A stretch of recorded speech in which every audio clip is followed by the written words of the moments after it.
아니, 살 빼려면 밀가루 끊고, 흰쌀밥 끊고, 설탕 끊고, 하루에 2시간씩 운동하면 되는 거 누가 몰라요?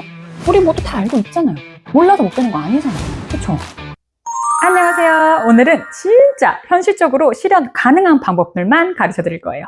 운동하라는 거 아니고요. 탄수화물 끊으라는 거 더더욱 아니에요. 대신 딱 이 3가지, 다른 건 몰라도 딱 이 3가지만 지키면 한 달에 못해도 3kg에서 4kg는 빠질 수가 있어요. 제가 주 7일 독박 육아하면서도 이 방법들로 10kg 넘게 뺐거든요. 그러니까 여러분도 솔직히 다 할 수 있어요. 자, 첫 번째는 무작정 굶거나 탄수화물을 끊는 대신에 먹는 순서를 바꾸는 거예요. 여러분, 탄수화물 갑자기 끊으면 어떻게 되는지 아세요? 성격이 되게 나빠지고 삶에 의욕이 없어져요. 내가 이러면서까지 살을 빼서 뭐하지? 이런 생각 당연히 들고요.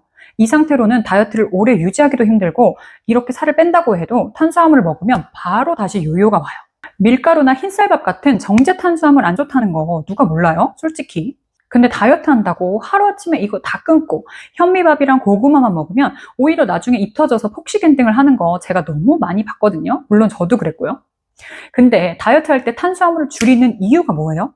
탄수화물이 우리 몸에 혈당을 빠르게 올려서 인슐린을 과다 분비하게 만들고 그러면 우리 몸이 지방을 많이 저장하는 모드로 들어가기 때문이잖아요.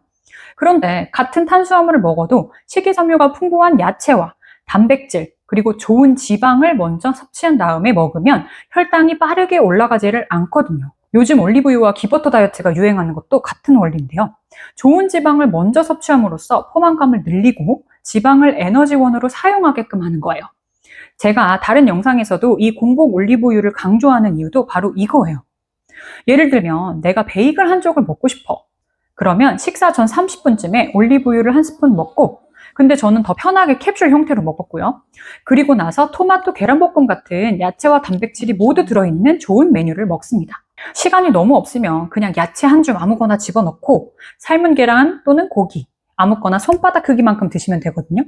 그런 다음에 내가 먹고 싶었던 베이글을 먹으면 되는 거죠. 한식의 경우에는 더 쉬워요. 식사할 때 나물 반찬이나 쌈 채소 같은 걸 먼저 먹고 불고기나 제육볶음 같은 고기 반찬을 먹고 그 다음에 맨 마지막에 밥을 드시면 되겠죠. 이런 식으로 탄수화물을 먹기 전에 혈당이 오르지 않게 내 위장을 세팅해주는 작업이라고 생각하시면 돼요. 이렇게 먹으면 혈당에도 좋지만 결과적으로 탄수화물을 확실히 덜 먹게 되는 효과가 있거든요.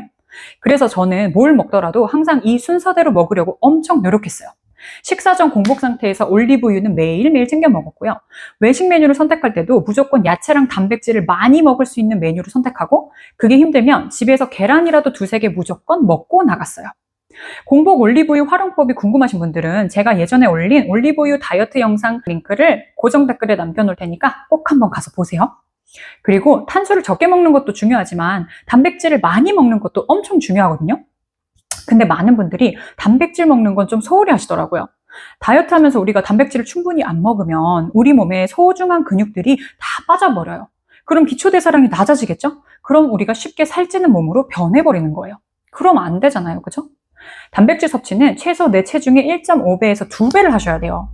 50kg 여자 기준으로는 75에서 100g, 80kg 남자 기준으로는 120에서 160g 정도인데요. 이게 얼마만큼이냐면요. 손바닥 크기만한 고기가 20g 정도 단백질을 포함하고 있으니까 하루에 여자분들은 4덩어리, 남자분들은 6덩어리 정도를 최소한으로 드셔야 되는 거예요.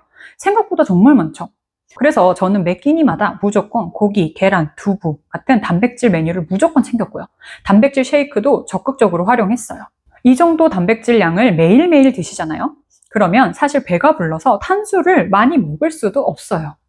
이렇게 힘들지 않게 점점 먹는 양을 줄일 수가 있다는 거죠. 자, 그 다음 2번째는요. 공복 시간을 늘리는 거예요. 간헐적 단식이 다이어트와 건강에 좋은 건 너무나도 잘 알고 계실 거예요. 하루에 16시간에서 18시간 정도의 공복을 유지하는 방법인데요. 이 방법은 규칙적인 생활 패턴을 갖고 계신 직장인분들이나 아니면 저처럼 육아를 하느라고 하루 3끼 꼬박꼬박 챙겨 먹기가 어려운 분들에게 굉장히 효율적이고 쉬운 방법이에요. 가장 간단한 방법은 아침을 스킵하고 첫 끼를 12시 점심으로 먹는 거예요. 그리고 4시, 5시 정도에 간식을 한번 먹는데 이거는 단백질 간식이어야 돼요. 단 거 드시지 마시고 그리고 마지막 끼니를 저녁 6시 또는 저녁 7시에서 8시 사이에 먹고 8시 이후에는 아무것도 먹지 않고 주무시면 됩니다. 그렇게 하면 저절로 16시간 공복이 되거든요. 이게 좀 적응되시면 공복 시간을 한두 시간씩 더 늘려보셔도 좋아요. 이 방법이 왜 다이어트에 좋으냐? 우리 몸은 공복 시간이 길어질수록 처음 몇 시간은 전에 먹었던 탄수화물을 에너지로 쓰고요. 그게 다 고갈되면 내 몸에 저장되었던 지방을 가져다 쓰기 시작하기 때문인데요. 공복 시간이 길어질수록 당연히 더 많은 지방을 가져다 쓰겠죠. 반대로 공복 시간은 짧고 계속해서 뭔가를 자주 드시는 분들은 먹을 때마다 인슐린이 분비되고 몸은 지방을 오히려 계속 저장하는 모드가 되는 거예요. 간헐적 단식을 하실 때는 그냥 하루 이틀 해보시는 게 아니라 2주 이상, 최소 2주에서 한 달 정도 꾸준히 매일매일 하셔야 효과가 있어요. 웬만하면 첫 끼랑 마지막 끼를 먹는 시간도 맞춰주시면 좋아요. 이렇게 하면요, 아침 안 먹죠? 야식 안 먹죠? 진짜 저절로 살이 쫙쫙 빠지는 걸 느껴지실 거예요. 저는 몇 달 동안 이렇게 간헐적 단식을 유지 중인데 이제는 공복 시간에 전혀 배고프거나 힘들지 않아요. 자, 마지막 세 번째는요, 내 의지를 믿지 말고 환경을 세팅하라는 거예요. 자, 이게 무슨 말이냐면요, 대부분 다이어트에 실패하는 분들은 자책을 하세요. 내 의지가 부족해서 그래. 그래서 이번에 또 실패했네. 이런 식으로. 근데 이거는 의지의 문제가 아니라 구조, 즉 환경 설정의 문제인 경우가 대부분이에요. 우리는 각자 다른 생활 패턴을 가지고 살아가잖아요. 어떤 분들은 직장을 다니고 어떤 분들은 학교를 다니고 아니면 저처럼 육아를 하거나 프리랜서이신 분들도 있을 거고요. 그럼 내 생활 패턴에 맞게 구조와 환경 설정을 하셔야 돼요. 저는 지금 풀타임 육아맘이자 프리랜서이기 때문에 집에 있는 시간이 가장 많아요. 그럼 집에서 자꾸 간식을 집어먹게 되고 시간이 없으니까 쉽게 먹을 수 있는 인스턴트 음식으로 자꾸 손이 간단 말이죠. 그래서 집에는 항상 삶은 계란, 방울토마토, 단백질바 같은 건강한 간식들을 저는 잔뜩 구비를 해두고 언제든 집어먹을 수 있게 했어요. 그리고 칼로볼 같은 전자레인지 찜기를 사용해서 빠르고 간단하게 식단을 해결했어요. 그래야 다른 음식을 안 먹거든요. 그리고 집 근처에 맛있고 든든한 샐러드 집도 몇 군데 알아놓고 배달 음식은 항상 거기 음식으로 대신했어요. 이렇게 내 주변에 내가 잘 빠지는 유혹들을 하나 둘씩 차단함으로써 환경 자체를 다이어트에 맞게 세팅해 놓으면 내 의지가 약해지는 날에도 그냥 저절로 다이어트 루틴을 유지하게 되거든요. 직장인분들이라면 오전에 탕비실 들어가서 과자 집어들지 마시고 그냥 아메리카노 한 잔으로 깔끔하게 공복 유지하시고 점심엔 회사 근처에 갈 수 있는 샐러드집, 포켓집 또는 한식집이 어딘지 미리미리 파악해 놓으시면 좋아요. 메뉴 고민하다가 결국은 제일 안 좋은 음식을 먹게 되는 경우가 은근 많거든요. 그리고 저녁에 회식이나 약속이 있다면 가기 전에 미리 단백질을 먹어 놓는 거 잊지 마시고요. 편의점에서 삶은 달걀이나 프로틴바라도 드셔주시면 좋아요. 프로틴바는 최대한 당이 많이 없는 걸로 고르셔야 돼요. 그리고 외식 메뉴는 무조건 고기 위주면 좋겠죠. 이 메뉴는 괜찮나 궁금하시다 하시는 분들은 댓글에 남겨주시면 제가 보고 괜찮은지 아닌지 알려드릴게요. 그리고 저는 식욕 조절이 사실 제일 힘들어서 항상 첫 끼 전에 공복 상태에서 올리브유를 먹어줬는데 이게 정말 효과가 좋았어요. 제가 예전에 올린 올리브유 다이어트 영상은 고정 댓글에 링크 남겨놓을 테니까 꼭 한번 보시면 정말 도움이 많이 될 거예요. 저도 사실 진짜 의지가 약하고 변덕 심한 사람이거든요.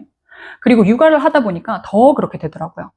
이렇게 뚱뚱해진 내 몸뚱아리를 볼 때마다 자존감이 너무 떨어지고 너무 우울한데 막상 다이어트를 하자니 몸과 마음이 너무 지친 상태라 아무것도 할 수가 없고 그냥 맛있는 거를 먹는 걸로라도 보상을 받고 싶고 그랬었거든요. 그래서 그냥 다 포기하고 내가 할 수 있는 것만 하자란 마음으로 해본 거예요.